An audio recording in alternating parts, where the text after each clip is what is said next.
Hi, y'all. If you are here, please say hello. I see we have a few people in the room.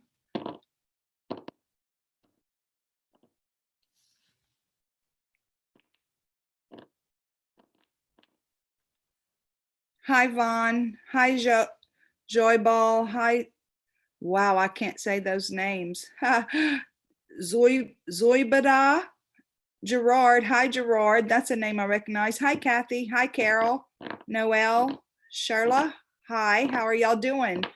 I have some, hi Peggy. I have some strange news. We do not have a deep dive interview tonight. So I figured I'd get on live and do my daily mail. And that way, if you guys have questions or anything like that, we could, I could try to answer them live. How about that? Peggy, hi, Von Slots. We love you too. Sydney, Australia, Sue, very good. I like that. And y'all have to forgive me. I'm going to try real hard to pay attention to this more than I talk. Kelly, hi. Eric or Araceli, Elise, Renata, hi. Jennifer, good evening. It's nice to see you. Denise, NGM, hi. It's good to see y'all. I'm glad y'all are here. I'm gonna do Daily Mail live tonight instead of a deep dive interview because I'm not even gonna lie to you. I dropped the ball. My daughter came in from New Orleans and I played way too much and did not confirm an interview for this evening. Hi, love. Hi, Carla. It's good to see y'all. So we're going to talk about relationships, and we're going to talk about a little bit about something that I saw on YouTube today that I thought was really amazing. So the first thing that about relationships, last night for Daily Mail, Spirit was talking about, don't forget the dating sites, right? And I want to talk a little bit more about relationships in general because I was listening to a lecture this morning, and a gentleman said, we have to stop and ask ourselves, and I think it's something they actually talk about in AA. We think we're in relationships, but we're really taking people hostage or allowing them to take us hostage. And what he means by that, and I've said this before, and I know a lot of you know that, is sometimes in relationships, it's about what can you do for me, or what do I have to do for you? And they talked about how we respond and react emotionally whenever things go on. Hey Dee, it's good to see you. Lily, good to see you. Nikki, TC, love, Peggy, yes, it's good to see y'all. I'm so excited y'all are here. My sister is on here. Her name is Carol, and I'm excited that she's on here tonight. Anyway, so let's talk about that. So whenever we're in a relationship, how balanced is it? How balanced are we within the relationship? Do we expect something? If somebody does not treat us the right way or the way we think that they're supposed to, how do we react? Sometimes we move against them, sometimes we withdraw from them, and sometimes we react, which would be kind of like moving against them. So that shows that there's some kind of imbalance in the relationship. And again, if you're in a relationship with somebody and you're not doing what they think you should do, then, and if they do the same thing, move against you, move away from you, that kind of stuff, then, or react in a negative way, then they're trying to hold you hostage. It's about us manipulating each other and things like that we should never ever do within family relationships or within friends, lovers, all of that stuff. We should never expect anybody to react a certain way or act a certain way. The other thing, hi Samantha, hi SJL8, it's good to see you guys. If y'all have questions, please let me know. I know that I've talked on here on Daily Mail about about my experience with being abusive and how that all came about to me, and we're going to talk about that. I'm going to just briefly go over it. Whenever I was going for my third divorce, a guy at the dealership where I worked said, you know, where are you going? I said, I'm going to sign papers on my divorce. And he says, how many is that, Cheryl? And I said, this is the third divorce. And he says, golly, you know, there's a common denominator.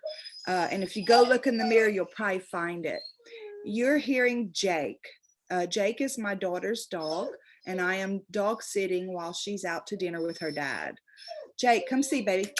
Come on, Jake. Come see. Come on. Come on. So anyway, and whenever he said that there's a common denominator and it's probably you, I just kind of, I wasn't ready to hear. And I just kind of said, you know, I probably said F you is probably what I said. And I left and went and signed my divorce papers. But I didn't ever have a husband. I always had hostages. And when I heard that today, it, you know, whenever we can look back and kind of, it's not funny, but kind of laugh at who we were and who we're not anymore, then it talks about our growth. And I'm a real big advocate for using your own life as a science project, to go back and look at our lives and see how we interact and how we handle things and how we grow. Jake, come see. Come on, Jake. Come see, baby. Come on. Jake saying, you talk too much, Mama. Hi, Carol. Hi, Macy. Hi, 1977 Jillian. I have a daughter named Jillian. That's so awesome. So if Jake comes over here, I'll introduce y'all. So anyway, it wasn't till many, many years later, and I'm talking about many, many, many years later. That was in 2004. 2004? Yes, 2004, when I got that third divorce. And it wasn't until 2018 that I realized what was going on. And after that third divorce, I got married again and then divorced again to the last husband that I had divorced the third time.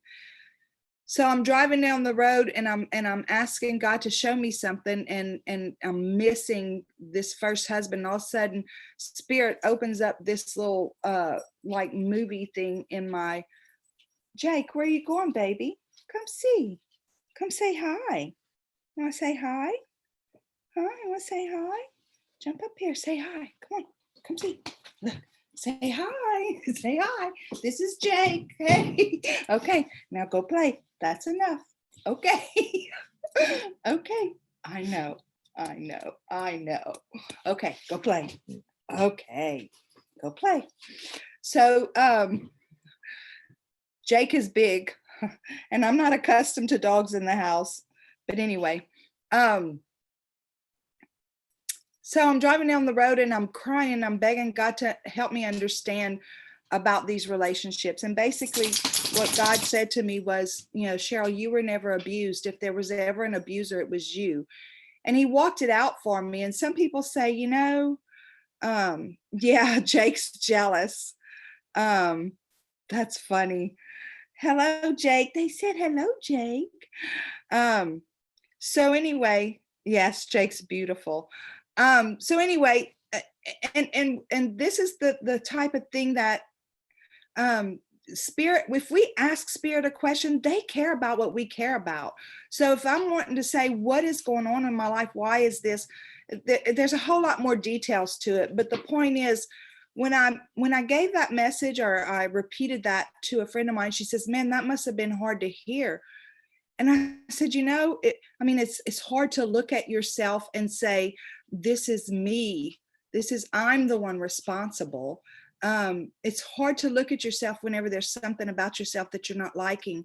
However, what a relief. And I realized later, and I understood that the universe was never picking on me. I was picking on my hostages, those husbands of mine, right? That first husband really was the cause of that conversation that day with Spirit. And basically what Spirit told me was, you know, you dated him and was crazy in love with him unconditionally the whole time y'all dated. He drank, he was loud and boisterous, and you know, you just loved him and adored him just like he was. And as soon as you guys got married, you put your foot down and insisted that he change. So I took a hostage. I decided that he needed to be somebody that he wasn't.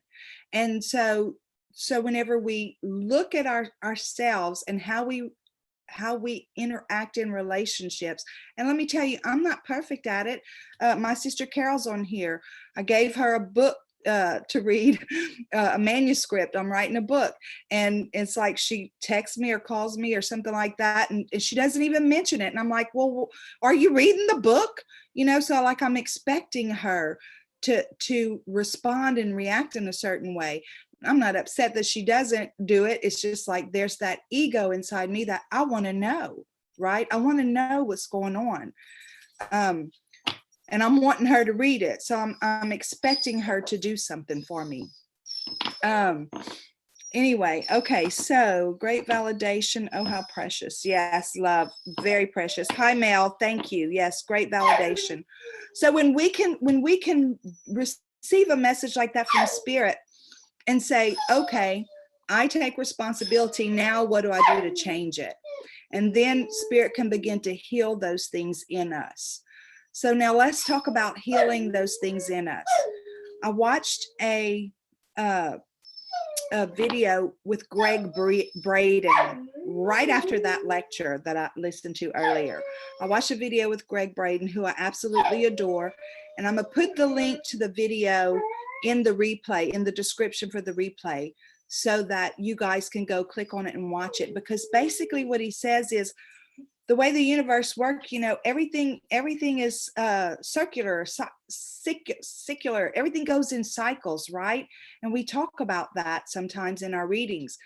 And there is an actual scientific formula that whenever something happens that like imprints you in some way, and those are my words, not his, but that imprints you in some way, you can take the age that you were when that happened, and then there is another number, and it's called phi, but you take those numbers, you work out this formula, and then you can go back and, using your life as a science project, see when another incident or event happened in your life where this actually was the same, you had the same emotional reaction. And so, and whenever you see it, whenever you recognize the pattern, and you know that those energies are coming up again, you can make a different decision. We can make a different decision about how we respond. So I'm going to put that link in the description, because relationships are important, right? There was a reading the other day that, you know, I talked about the Castaway, the movie Castaway. I couldn't remember the name of it. But if we're pushed to it, yes, we can be an island to ourselves. Spirit created us that way, that we can survive on our own. But that's not what we came here for. We came here for a relationship with spirit and with each other. So if we can take something like this GREGG BRADEN formula that he's got, that is absolutely phenomenal. I was doing it by hand, and I was going, oh my gosh. Then, you know, he says, then when that energy comes around again, we make a different decision and we heal it. And not only does it heal that, but it heals other things in our life in the process. And it's absolutely incredible. And I'm a big believer that whenever we heal ourselves, things start to fall into place. So the main thing is healing ourselves, healing those old wounds, healing those old hurts, that anger, the bitterness, you know, healing all of that in our life, then allows other things in our life to heal also. Hey, Jake. Jake is like all talking.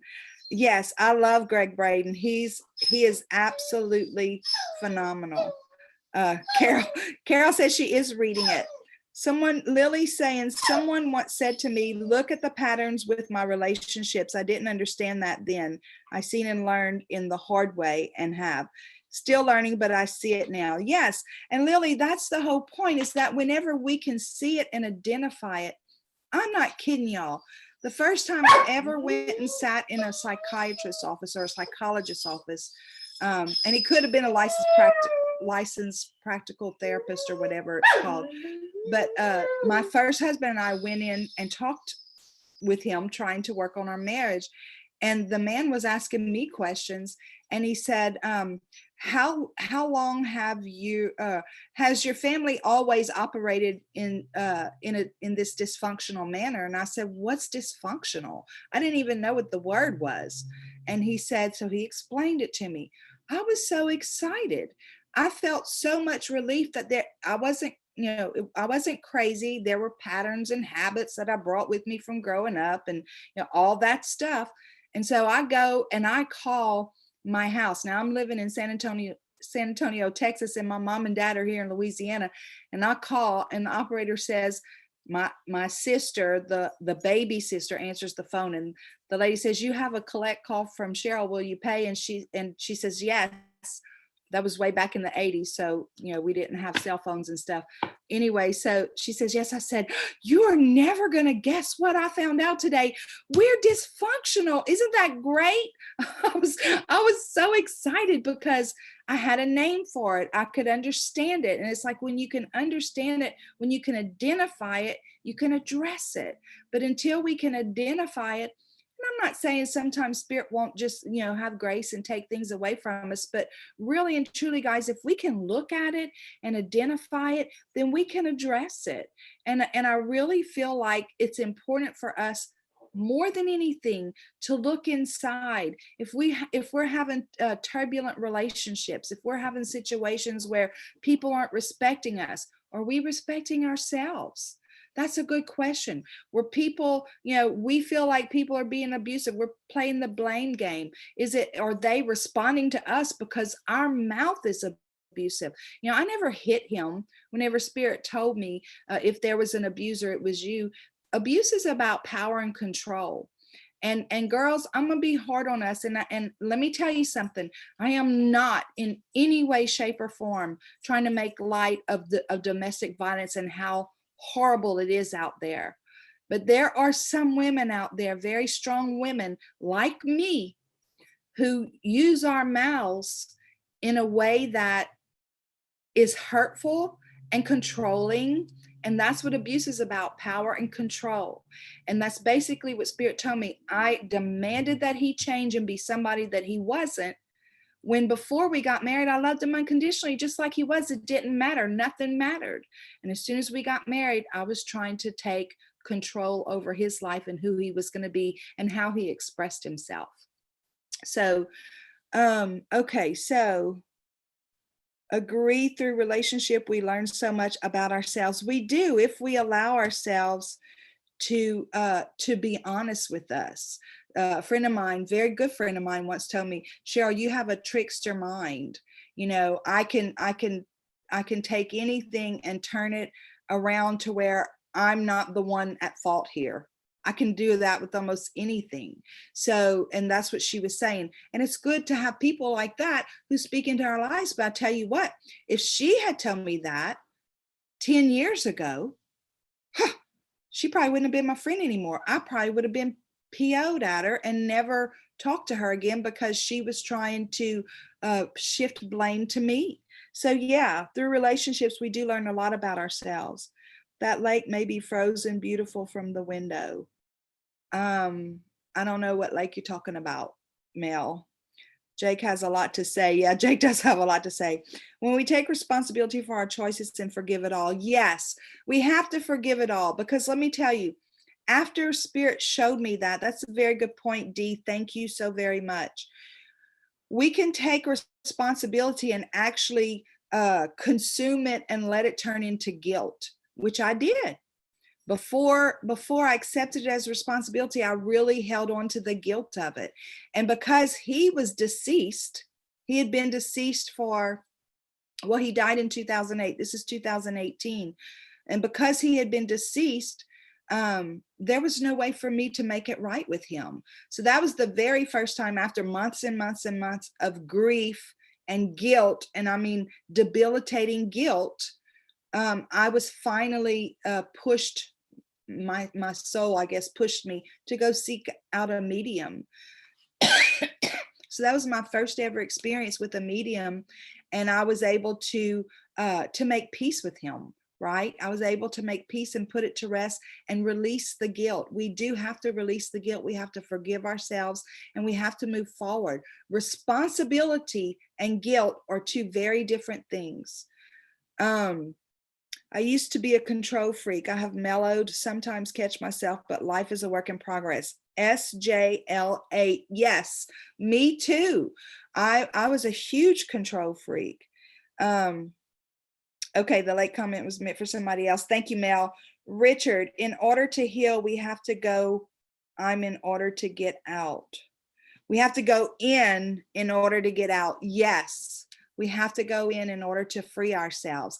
And that's one of the things that I'm really excited about with this Greg Braden video. And I promise you I'm going to put it, either I'll put it in the replay or I'll put a card up there for y'all to click on it and link to his site. But it was incredible and it was very awakening. And again, science and spirituality, y'all, they are so intertwined with each other, because he's right. Everything's cyclical, right? Everything is cyclical. And so whenever that first imprint happens and then you multiply those numbers and you start adding the numbers up and you see where these major events happen and it's the same emotional reaction or causes the same emotional reaction until we finally see it and address it, then we can release it and heal it. Thank you, Dee. Joyful soul. I'm a total control freak. I won't even get on an airline, an airplane. Hey, let me tell you something. I didn't get on an airplane for a long time.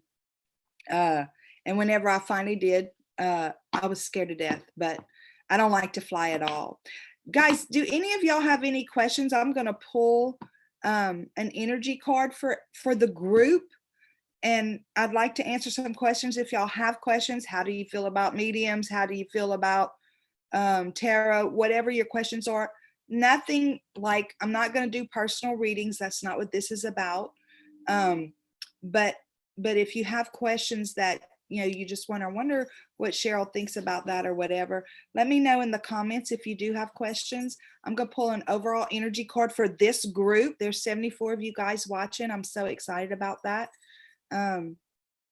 Jake's crawling up on my sofa and he knows he's not supposed to do that. Jake, get down. But he's a good boy. He listens. No, he didn't. Get down, all the way down. Get all the way down. He's funny. Okay. So good evening. First time catching you live. Gwen, I'm so glad you caught us live. Thank you, Richard. I had to consume their energy and the book is great. Can't wait till she publishes it. Oh, Carol. I'm paying her to say that, right? Linda, hi, Linda. It's nice to see you. Okay, and Lisa, hi, Lisa. You snuck in here. It's nice to see you. God, guides, angels, archangels. I was socially trained that I was dark, but now I'm very open to it. I was socially trained that I was dark, but now I'm very open to it. Is Jake a dog? Shannon, yes, Jake is a dog. Beauty of my, I'm a Virgo and my partner is a Virgo. I'm sure if he's true with his intentions, if my trust issues have blinded me, or I'm not sure what you're saying there. Araceli, the only relationship I had was with my kid's dad and it was a nightmare. I can't believe how empty, lonely, and broken I was. Now I see it and it's so sad. I'm sorry to hear that. Hello down from under. Hi from Australia, Margaret. It's good to see you. Mercury retrograde and new moon times. What do you say? Okay, so I'm not real sure about new moon times and I'm not an astrologer. However, with Mercury retrograde, if you have followed my channel for any amount of time, the first Mercury retrograde we went through while I had the channel, I gave Mercury retrograde a whole lot of my energy on the channel. I did a Mercury retrograde reading, and I'm telling you, I had so many problems with my computer and all that other stuff, the communication. There were all kinds of things, and I was like, oh my God, that's Mercury retrograde. I never realized how bad it was. Oh my God, Mercury retrograde so bad. After I had given it so much energy. The second time, the same thing happened. This time for Mercury retrograde. Retrograde is when we revisit reevaluate, things come back into our life, and then there's issues with communication, right? And this particular retrograde is in Pisces, which is a really deep emotional sign. So when this one came up, I thought, no, I'm not going to do a whole reading. I'm not going to dedicate a whole reading to Mercury retrograde, because I don't, if Spirit has something for us to reevaluate or revisit, I would rather it be a gentle visitation with the energy than all that stuff, than me inviting all of that energy into my life and your life too. So I believe that Mercury retrograde is there for a purpose, and I believe that our attitude about it makes a difference in how we navigate it. Because we could say, man, I can't believe I'm going through this again. Or we can say, oh, yay, again, just like that other thing earlier, I'm so glad I see it. I'm glad that this is coming up. I didn't realize it was still there. A good example, I have 3 sisters. One of my other sisters kind of excommunicated us. Come see Jake, come on. Excommunicated herself from the family a while back. And I thought, you know, that's good. I'm zen, let her go. I'm good. No worries. I love her. I send her love, all that stuff. And this was back in April, I think. A couple weeks ago, I got a text message from her, and I looked at it, and the first thing I said was, I'm not answering that text. So basically, a couple days later, I understood or realized that this is Mercury retrograde letting her come back in to see, have I really forgiven it all? Have I really let it all go? Have I healed it? Or do I still have some work to do? And so what I realized is I must still have some work to do, because number one, I don't ever look at a text message and react that way. But because it was her, and because of she wasn't saying, hey, how are you doing? I miss you. Nothing like that. It was almost like a business conversation. And I thought, I'm not answering you. So I realized that I do still have work to do. I do still have some resentment possibly to release, some hurt feelings that I need to release, and those types of things. So that's what I have to say about Mercury retrograde. I think that we can accept it as a blessing. There's my little, remember earlier I tell you I have a trickster mind. I can take anything and turn it around. So we can take those energies and recognize it as a blessing of something that we need to relook at again, whenever it has to do with that kind of stuff. Okay, so hello all. Okay, so I'm looking for questions. If you guys have any questions. Jennifer's saying Jake's addressing any lingering control issues by getting on the couch. Yes. Yes. Sisterly love is a good thing. And I'm so glad that Carol's here. I've let go of a lot since I aligned my chakras and cleansed them in my sleep. Then I automatically became connected to planets, which allows solid and strong connect to spirit. Guys, let me tell y'all something about cleansing your chakras in your sleep. Sapphire, I'm so glad you said that. And welcome to Spirit Mail Live. There are some serious chakra clearing meditations out there, and I have done that where I've put them on while I sleep at night, and I'm telling you, it is amazing. Sometimes it's like the energy. This is why I don't like dogs, because they shed. The energy that gets released or gets opened up is amazing. So if you're not if you don't like to meditate, sitting down, sitting still or whatever, and you're not sure about the chakra stuff, go to Chakra Boosters on YouTube. She has some really good meditations. And then if you just look on YouTube for chakra clearing meditations, there's some that last real long and you can go to sleep with them. And they really do do an awesome job on opening all that up. Your readings are always resonate for me. Oh, thank you so much, Gwendolyn. Samantha, do you know anything about the number 747? No, I will tell you this, though. There was a time in my life, probably during the dark night of the soul or whatever, whenever I would just look for, hey, Jake, how are you? I would just look for messages and numbers all the time. And when I would get 747, I would get excited because I'd feel like, okay, I'm flying out of here. Jake's so big. Now the 7 for me, 7 is divinity. And the 4 for me is firm footing or yes. and then the 7. So I feel like if you're getting 747 or anybody out there, I feel like that's spirit on both sides of you, keeping you firm in your walk, whatever it is that you're going for. That's just my take on it. I am not a numerologist. That tarot and mediums were dark.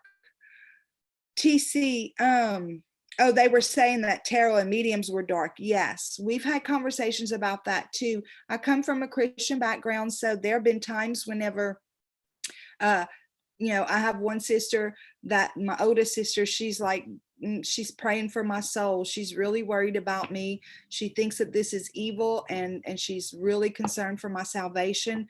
The other sister that's excommunicated our family, I don't know how she feels about it because we haven't talked. But there are a lot of people. I have a friend who's worried about it. A lot of people, especially from a fundamentalist Christian community, will feel like it's dark.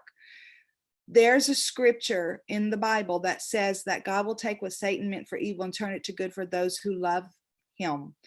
I don't believe God's necessarily a him. First off, I'm just going to say that he, she, it, and I'm not saying tarot was ever meant to be evil by Satan, but whenever somebody says that to me, sometimes that's how I respond. Sometimes I don't respond at all. I understand why you think that, but sometimes I will respond with that. Well, if you think it's evil, God said that, he'll take what Satan meant for evil and turn it to good for those who love him, and you know that I love God. So your fears can be relieved. And that I'm acting like I'm talking to that person, but people get real bound up in rules. And spirit, God, creator, the universe, created everything and is in everything. If we look for him in everything, if we want to look for evil, we're going to find a lot of evil. But if we want to look for good, we're going to find that.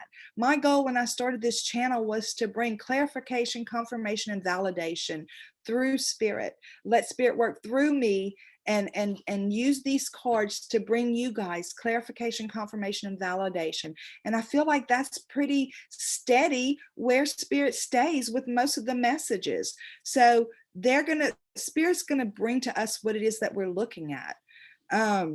I always see the number 11, like in time. It's always 11 past the hour. That's really cool.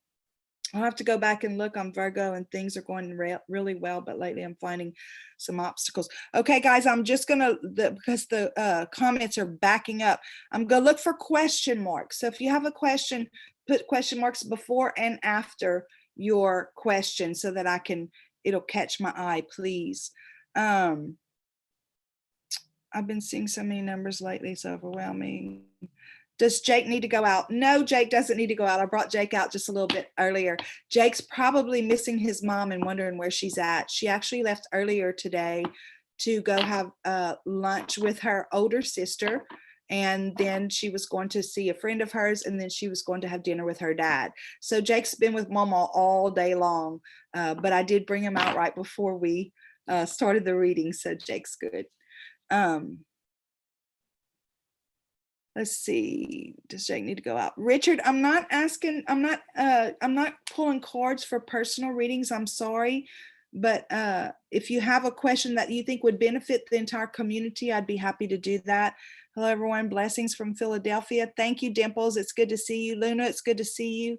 Again, I'm looking for questions.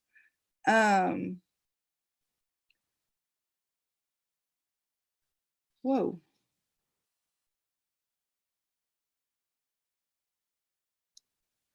Okay. Hi, Teresa. It's good to see you. Sapphire Normal. How can we work on the forgiveness? Okay, so let's talk about that. Are you forgiving ourselves or forgiving others? That's the question. And really and truly, when it comes to forgiving ourselves, usually we're really good at forgiving others, but we have a hard time forgiving ourselves. So what I'm going to say about that is, we have to understand that we're valuable too, and that we're also human just like everybody else. So if we're going to extend forgiveness and grace and mercy to other people, then we should also extend it to ourselves. And the truth is, if we can't extend it to ourselves, then are we really forgiven those other people? I mean, that's a really good question. And then to remember that, you know, everything really is a journey, and everybody really is on a journey. And I know there are some things that people say, you know, that's just unforgivable. How can you forgive that? And I say to that, sometimes we have to, for our own sake, because withholding the forgiveness, and it's not like you have to call anybody and say, hey, I forgive you, but in our hearts, we have to be able to forgive it and release it, so that our heart can be opened to receive whatever spirit has for us. You know, whenever we hold on to something, this clenched fist, we're holding on to anger, or we're holding on to resentment, or we're holding on to unforgiveness for ourselves or anybody else. But we really want to move forward in life, but we just can't let this stuff go. Is there any way that spirit can put anything on there? No, because whatever they put on, whatever they try to give us, it just falls off. We self-sabotage because we have so much of this other stuff in our heart.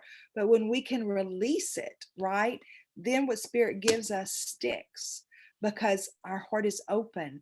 Our heart is open to receive it and takes it in, and is able to move forward with it, or in that direction, or however you look at it. So I hope that was helpful for you about forgiveness. Sometimes it's just realizing that, guys, we're all human, really. Let's see. I'm looking for questions, and then we're going to pull a couple of energy cards. How do you channel your messages? Visually, or so you hear it, or is it in your thoughts? Viocrex, very good. And I hope I said your name right. I tell you what, it's different. I don't hear anything audibly. Sometimes I'll say I'll hear, but I'm hearing in my thoughts, I guess. But sometimes they show me pictures. Sometimes they will show me pictures. The other day I was doing the pick a feather reading, and I saw a couple right there, the mom and dad, if you picked feather number 3. Now, it was a collective energy of moms and dads, but there was a couple, like, say, we are a mom and dad collective. So, and it was really, it moved me. I would love to be a full-fledged medium that's all I do, but I have blocks, I guess, because when it shows up, it still moves me like that, where my energies, I cried, I think. But yeah, sometimes it's I say I hear, but it's thought hearing, but sometimes I actually see visuals of things.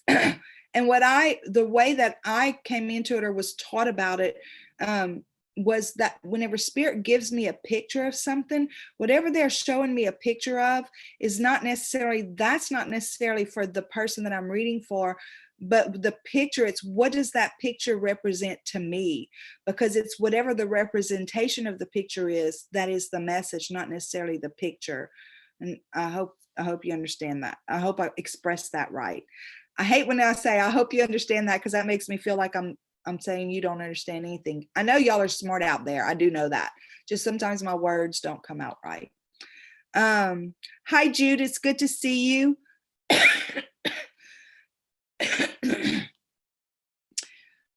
Thank you, Anthony. Hi, Heart 11. Sapphire, is a spiritual punishment for an angel to be born human because my life is usual and rare. I see a lot of evil in this world in unobvious places. Sapphire, you know, I don't think spirit punishes. This is my personal belief.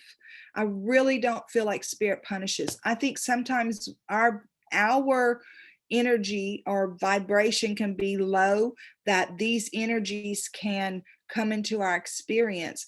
But I think whenever we keep our energies up, these lower energies can't get to us, but I don't feel like anybody down here is a punished angel. I just do not believe that. I believe we all chose to come here. That is Cheryl's beliefs. I had a friend of mine come over the other day to watch. We every now and then we'll pick like a Netflix series, and we'll watch it once or twice a week. We'll get together and binge watch a few episodes. Well, there was one called Lock and Key, and I don't know if you guys have watched it, but we watched like three episodes one evening. And then the next time she came over, I said, I'm not watching that anymore. I said, I don't want to be, you know, whatever, but I'm just not going to watch that anymore. She says, why? I said, because I truly believe that whenever we watch stuff like that, it lowers our energy and invites those energies into our life. And she says, oh, but Cheryl, you can overcome that. You don't have to be afraid of that. I said, it's not a matter of, am I afraid of it? I don't want to spend my energy on it, on needing to push it away or whatever. I just don't want it anywhere in my space. So I believe that while I don't believe spirit punishes us, I do believe that sometimes we can truly allow ourselves to get so low that these other energies can come into our space. And I'll go back again. Y'all know I do this a lot. It's in the Bible, guard your heart with all diligence, because out of it are the issues of life. So when we allow those energies into our heart, resentment, fear, doubt, that's what we bring into our life. Reasons to fear, reasons to doubt. That's what we call into our space. I hope that was a sufficient answer for you, Sapphire. Okay, stoked to be here. Hi, Ashley. I'm so glad you're here. That makes sense about Jake. Isabel Playhouse, yes, SJL8, it does. Okay, my question is how I was flatline and I'm text you. Well, then I guess you were supposed to be here is all I can say. Carol, how do you let go of something that keeps coming back? So heart 11, how does spirit communicate with me? I just talked about that a little while ago. I hope that you heard that part. Carol, how do I let go of something that keeps coming back? I just go back to spirit and say, you know, again, I've got some more work to do. I've got to let this go, and I'll journal about it, get it out. Let me give you one example. It just, whatever's going to work, I'll ask spirit to help me figure out what to do to release it. One day I was journaling about two people that I was having a hard time letting go of. And it's like spirit said, give them to me, burn them, put their names on a piece of paper and burn it, literally give it to me, because there's this card in the, and I saw this card while I was journaling and meditating. I saw this card in my mind's eye, and it's like, that was spirit's message. Give it to me, burn it up and give it to me, so you can't take it back. Because a lot of times whenever things keep coming back in our life, and listen, again, full responsibility. A lot of times when things are coming back in our life, it's because we're going to pick it up, or because we haven't done all the work that we need. We're picking it back up, or we just haven't done all the work that we truly need to do to release it. Again, this is Cheryl's opinion. Okay, let's see. I'm looking for the 10 of fire in this deck, because this was the card that spirit showed me in my mind's eye. I saw this card and I understood that spirit was saying, write down their names and the trouble that I have with them, and then burn it up and burn the paper up, literally give it up. So, and I feel like sometimes if something keeps coming back, perhaps we need to journal about it and admit it to ourselves and admit it to spirit. This keeps coming back. I don't know if I'm picking it up or if my energy is just not high enough. You have to guide me through this. Give me the steps, and spirit will truly give them to you, because guys, let me tell you, what works for me might not work for you. However, I'm really, really willing to share anything about my life if it's going to help you. Maybe try it and it does work for you. I'm happy to do that. How does spirit communicate with you? I knew here, just seeing what's this about. My question about angels. Yes, I don't think that we're, what would spirit like the collective here to know at this time? Thank you, SJL8. That's a mouthful to say. We're going to pull an energy card. That's a great idea. I was going to do that a while ago, and we're getting close to the other side of 7 o'clock. So let's find out. God, guides, angels, archangels, Holy Spirit, what is your oracle message for the people on this call tonight? I thank you for clear and concise messages. I thank you for love, light, and prosperity. And I thank you for clarification, confirmation, and validation. Show us clearly, what is your energy message, your theme for everybody on this call tonight? Okay, guys. It's the Bone Collector. Y'all, I love this card. It's a 1, and I'm going to read it to you. And the reason I'm going to read it to you, especially in light of the last couple of questions about, are we punished angels? And, you know, when things keep coming back, we have healing to do. We all have healing to do.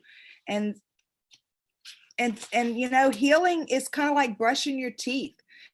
Emotional and spiritual healing, for me, it's kind of like brushing your teeth. You can't do it one time and think, okay, I'm good, right?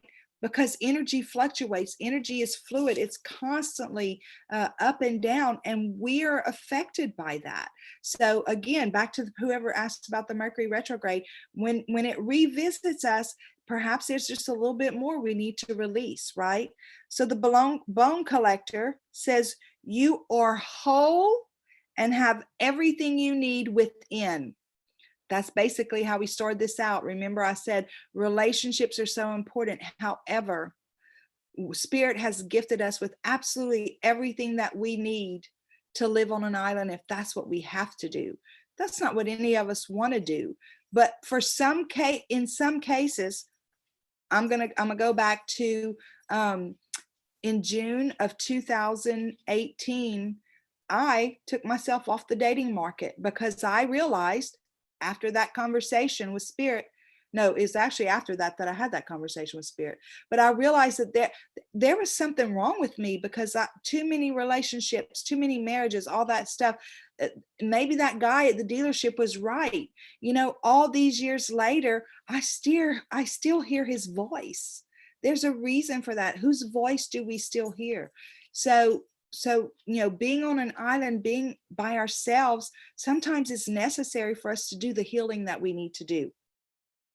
When the Bone Collector appears, she's asking you to look closely at your circumstances to see if you're fully present or if you're reacting out of past conditioning and unconscious expectations. Y'all, this is what we're talking about earlier. Whenever we're wounded, especially when we're young, it's as if something essential is stolen from us. We adapt and accept a particular version of the truth that then sets us up to behave a certain way in the future when faced with a situation that reminds us of the original event. What we know about ourselves thus becomes influenced by a perception of limitation. Okay, then it says, you may feel unworthy or without courage. You may see yourself as flawed or unlovable or expect to be criticized. No matter what your question, the Bone Collector reminds you that the truth is that you are a powerful being with limitless possibilities. She, the Bone Collector, has kept safe what was stolen from you in the wounding and is here and is here for you as you reclaim it now. I'm going to repeat that sentence. The Bone Collector, she has kept safe what was stolen from you in the wounding and is here for you as you reclaim it now. You have everything you believe you lack, and the Bone Collector is your inner resource. Act as if you have what you need, and you'll find you have it after all. Anything is possible with awareness. Remember how excited I got when I was aware that I was dysfunctional and my family was too? With awareness, the wounds of the past need not define you. Guys, I love this card. What a beautiful healing card for everybody on this message tonight, on this chat tonight. I love y'all so much. Do twin flames go through the same cycles together throughout our lives? You know, do twin flames feel the same? Okay, so we have 2 questions about twin flames. And I'm just going to tell y'all, I'm not really sure how I feel about the whole twin flame thing. I kind of went there a little bit after I had that visitation with my first husband through the medium. I kind of went there a little bit and kind of got into all those twin flame readings. And now I'm like, okay, I don't even know how I feel about all that. Because I don't really understand the twin flame.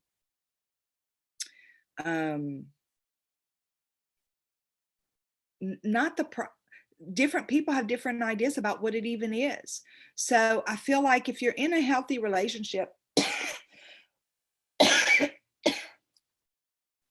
this is what I have to say about that. If you think you're in a twin flame relationship and you're holding on to that relationship because you're just convinced that is a twin flame, but they treat you like SHIT, that's not a twin flame relationship. Or if it is, the main purpose of it is to wake you up to your value, because nobody deserves to be treated with disrespect, dishonor. Nobody deserves to be treated with physical abuse, with somebody acting like you don't exist or you're unworthy of them. So I don't know what to tell you about twin flames. I'm sorry. I'm just not a twin flame. I don't understand it all. Sapphire, cool. I'm glad I answered a question you didn't even ask yet. Okay, I'm looking for questions. Are greater narcissists and narcissists devils and demons? I think we're all narcissistic to some extent. I think that's part of our ego. And I think whenever I think, and not, who is saying that? Sapphire. Okay, Sapphire, you might hate me after I say this. I think for us to recognize somebody as narcissistic to that extent means that we have some probably more of that in our own personality than we're willing to admit. So, and I'm not calling you a narcissist. I'm just saying, take a look at it. Do I think they're demons and devils? No. The demons and devils are in our mind. That's our thoughts that hold us captive. I personally do not believe there is a devil out there. I think there's energies that are lower vibrating energies, but I do not think there's a devil with ears and a tail and a pitchfork and all that. You can come in, Judith. Hey, come in. You can come in. My daughter, you can come in. It's on my daughter's back and the dog's at the door. He sees her. So anyway, I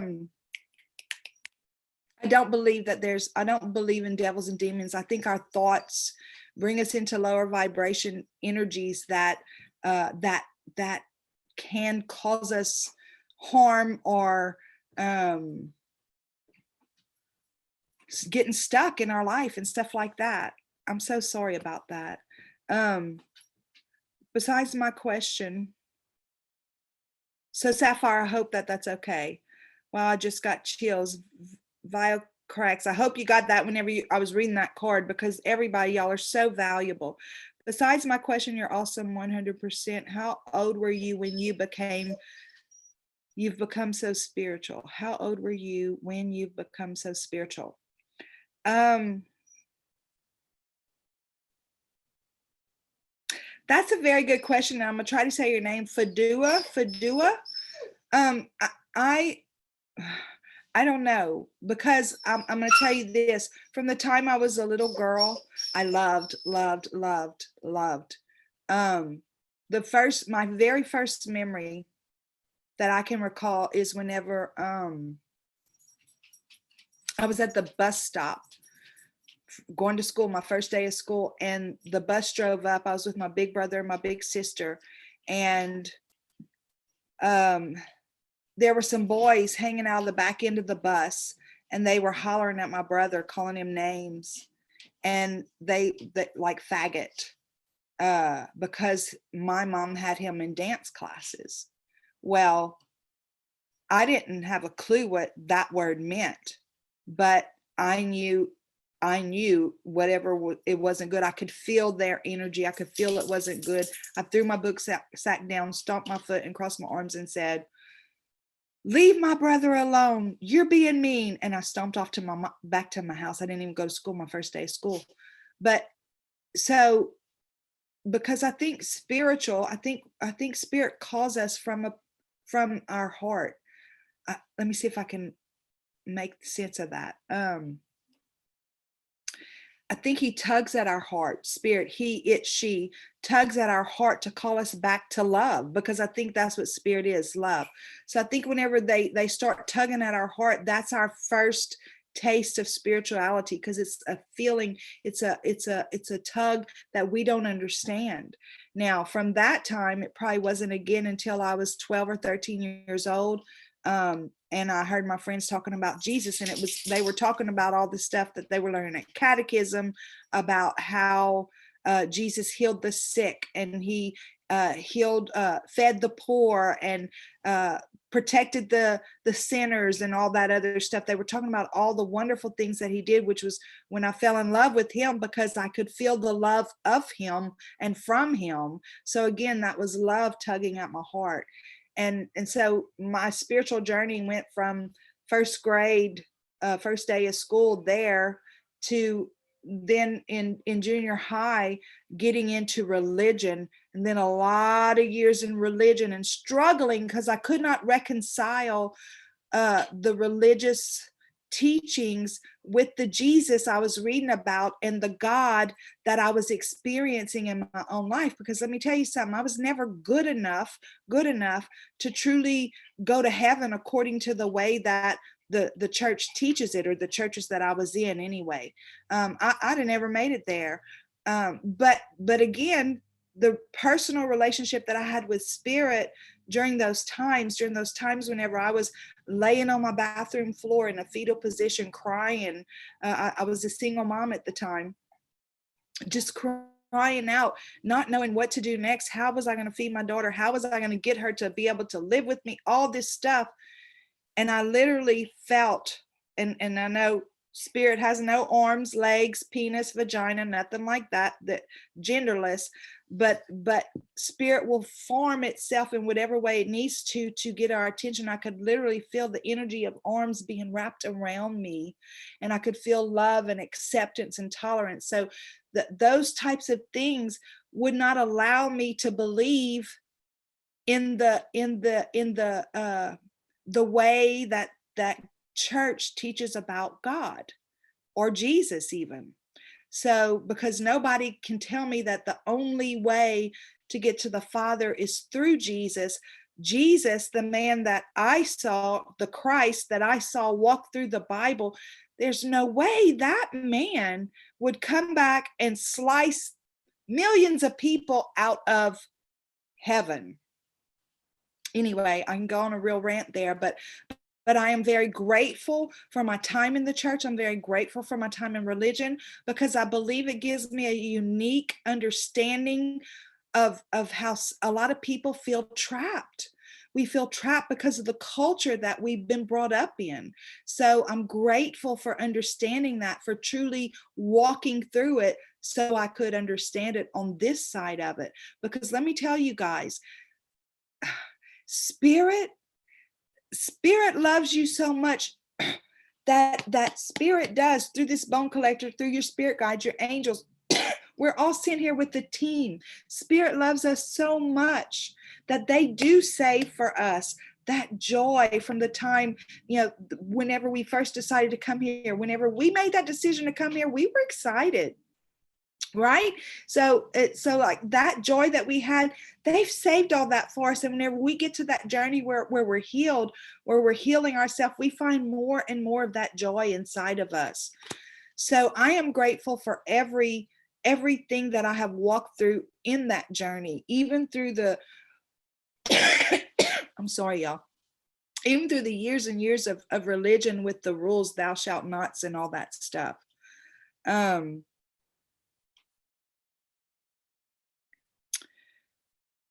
Do you hear anything spiritual for my future? Goldilocks, I'm so glad that you're here, but let me just tell you, Goldilocks, I am not doing individual questions. If your question benefits the group, I will answer it, but I'm not doing questions for individuals. Sorry about that, sweetheart. So Lily, how do we open up, trust, and be vulnerable in order to connect with people? That's a really hard one. And I think that my personal opinion is that Spirit literally has to crack our heart open for us to allow ourselves to be vulnerable again. We build up these walls, right? And this was actually something that that Spirit showed me a vision of. We build up these walls. Now, it reminded me of the emotion code, right? So I was asking, so I asked Spirit, why are you showing me this? Bradley Nelson already does this through the emotion code. He talks about the walls that we build up. But then the second half of that was, he was showing me how each time we have a tower moment, it's like, as we get older, it's like we become a little more vulnerable, if that makes sense. Like a tower moment as we get older in the second half of our life helps us look at things differently. And then eventually that one of those last towers just cracks your heart wide open, kind of like what happened with me in 2018, whenever I asked Spirit, you know, why, what is going on here? And he said, you were never abused. If there was an abuser, it was you. My heart got cracked open so bad that there's been some radical change in my life. So I think that as we allow Spirit to crack our heart open more and more, to remove those walls layer by layer, we can become more vulnerable. And I know that doesn't give you a step-by-step process, but let me tell you, and I can't say this enough, everybody's journey is different. And what I would recommend is to say, get quiet. I'm a lazy meditator. I lay down and meditate. Get quiet and ask Spirit, show me, how can I allow myself to be vulnerable and let other people in? Please show me, how can I do that? Without you having to go through a tower, right? Because you don't want to have to go through a tower to get your heart cracked open. But I'm the girl who walked around all the time saying, okay, God, you're going to have to throw a brick at my head so that I can understand the answer. Because I would just constantly turn things around, make them fit the way I thought they needed to fit. But this last thing in 2018, I have a daddy long leg mosquito in the house. That last thing, Spirit cracked my heart open, wide open, and it truly broke me to the point that I could not point that finger at anybody anymore. That was totally mine to carry. And so it allowed me to open my heart up and be vulnerable enough to get the healing, to walk through the healing, and then to be able to talk to you guys about it. Because let me tell you something, if I would try to tell that story over a year ago when it happened, I wouldn't have been able to tell it without crying. I mean, I would have cried so much that you probably snot would have been coming out of my nose, and you wouldn't have been able to understand my words, because that's how devastating it was. So just get with Spirit, tell them, you know, this is really what I want to do. Help me, show me the steps. And they will. They may do it with a picture of something that, you know, oh yeah, I could try that. Just like I saw that picture that day. How can I release these people? And Spirit showed me this picture. So I knew immediately, write down their names, write down my issues, and then burn it up and let it go. Let's see. Did you start young, or did this spiritual understanding come later in life?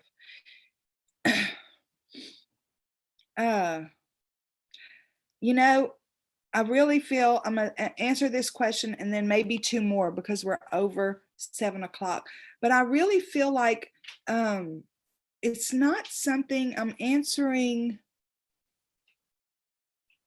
Lily's question. No, that was the one I just answered. Miss Kitty, did you start young, or did this spiritual understanding come later in life? Spiritual understanding as a whole, I think it came later in life. I think as I was going through it, I didn't understand what I was going through. And there was little bits and things along the way. But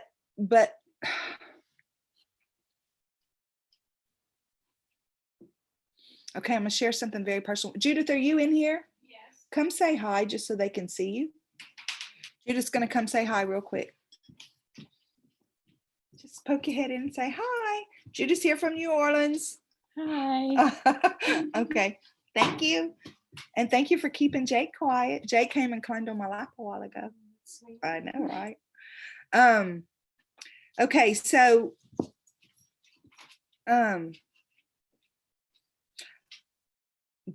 the understandings that I've had, and I told somebody, it's like I learn lessons in real time or from real experience. And I'm just going to give you one quick example.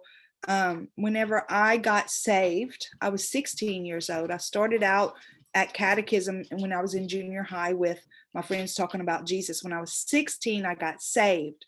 And I mean, I went to the altar, had the Holy Ghost experience in an Assembly of God church, speaking in tongues and all that stuff. I got saved. And I was so crazy in love with Jesus because this preacher presented Jesus to me with much more passion and painted brighter pictures, not of a wonderful life, but I could see Jesus's love more vividly. So, but what happened was that love for Jesus turned into my love for other people and making sure their souls were saved and they didn't go to hell. Because if you didn't live just right, Jesus and his daddy were going to send you to hell. Please know, I'm telling what my mindset was back then. And so I was ugly. It came from a place of love and fear, or fear, not love, fear for other people's souls. And I would tell people, you don't need to be having sex before you get married or stuff like that. Well, there was this one girl in our senior class in high school. The rumor was that she had had several abortions. So for our speech class, we were all allowed to do a speech of our choice. The topic was our choice. She just wanted it to be a little controversial. I picked abortion because that girl was in my class and I was a Christian, and I wanted to help her understand how disgusting Jesus thought it was that she had had so many abortions. And I know, guys, this is a very touchy subject, and I don't want anybody to please follow me through, is all I'm saying. So I did that speech. And I didn't call her name out, but I know it had to be terribly hurtful to her to sit there through that. Now, fast forward, I'm 20 years old. The love of my life, I'm actually older than that, 22, 23. The love of my life has gone to Korea, come back, and now we're getting married. I've had a baby, so I'm a single mom. He comes back, now we're getting married, and I end up pregnant. And I was real excited, and I couldn't wait to tell him. And whenever I told him, he like backed away. And he said, Cheryl, we can't have another baby. I said, what do you mean? He said, well, and he started explaining why. He was only an E3 in the Air Force, and if I was pregnant, I would be without income because I'd have to stop working for a little while, so we wouldn't have my income. He had a son, he paid child support. I had a daughter that I was struggling to raise on my own financially, so we would be trying to do a family on his little salary minus the child support that was going out. He said, in fact, for us to be able to No, in fact, he said, Cheryl, for us to be able to get married, you're going to have an abortion. If you don't, we can't get married. So I was devastated. Very, very quiet weekend that he was there. And I just kept replaying in my mind the judgment from being pregnant and not married. The first time from the people at my church, the heartache and the burden that it put on my mom and dad, the financial burden it put on them, and they weren't wealthy by any stretch of the imagination. So it put a financial burden on them to help me out, to feed me and my child while I wasn't working, that kind of stuff. So all this stuff is playing out in my mind, and in my mind, I'm thinking, okay, I have this one kid already here. So guys, basically what I'm telling you is I had an abortion. But what happened through that abortion is I learned it's not my place to judge what another woman's going through, because most women out there, what they're going through is way more devastating than what I was going through. But in my mind, I couldn't see any other way except what I did.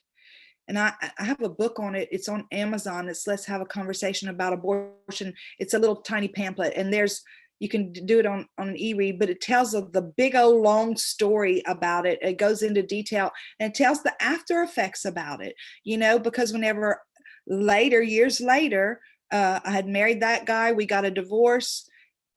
Years later, I was married to another husband, my last husband, and I was pregnant with our first child together. And I would cry myself to sleep at night because I just knew God was going to punish me for having that abortion, and he was going to take this child away from me. Guys, there are some serious healing journeys that women go through. Nobody goes and has an abortion for the sake of having an abortion. There's some serious journeys that women go through in a case like that. So anyway, that's a whole nother subject, but so that's how I learned. It's almost like God, my spirit guides, the angel said, oh yeah, you think you want to judge people like that? Here, let's put you in this situation and see what you do. And then let's see if you're going to judge people. So little things along the way have grown me in my spiritual journey. I hope that answers your question, Lily. Nope, it was not Lily, Miss Kitty. The understanding, it's like the understanding of judging other people. There's a scripture in the Bible that says, judge not lest ye be judged, and that you'll be judged by the same measure that you judge others, and all that other stuff. So, and everybody thinks, people don't realize how spiritual or energetically those statements are, because Jesus was, again, I'm not here preaching, but I don't think Jesus was trying to tell people don't live this way and don't live that way. I think what he was doing is saying, guys, when you open your mouth and you put your judgment out there like that, those energies, they boomerang right back to you, because everything's cyclical energy too. So you throw it out there, and guess what? It's going to come back to us. It's energetic. Everything's energetic. So I feel like, Jesus was New Age. The Christ, he was here to talk about Christ consciousness. He was here to talk about how what we say, what we feel, all that stuff matters in our lives.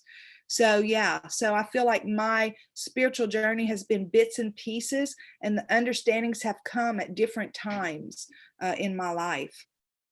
This last big deal, opening up to a medium and realizing that we don't die. Because before I went to see her, I was watching a lot of trying to figure out where he was, so I could figure out how to make it right with him. I'm back on another story. I hope y'all can keep up, because I go back and forth. Whenever I had all that guilt and was trying to figure out how to make that right with this man that's been dead for 10 years at the time. And it's like, so I started trying to figure out where in the world would he go, because he wasn't a Christian, he was agnostic. So where would he be? So I started watching near-death experiences, We Don't Die radio, afterlife, anything that had to do with the afterlife. And I realized that, energy can't be destroyed. So whenever we die, it's only this corpus that dies. Our energy, our persona, us, we don't die.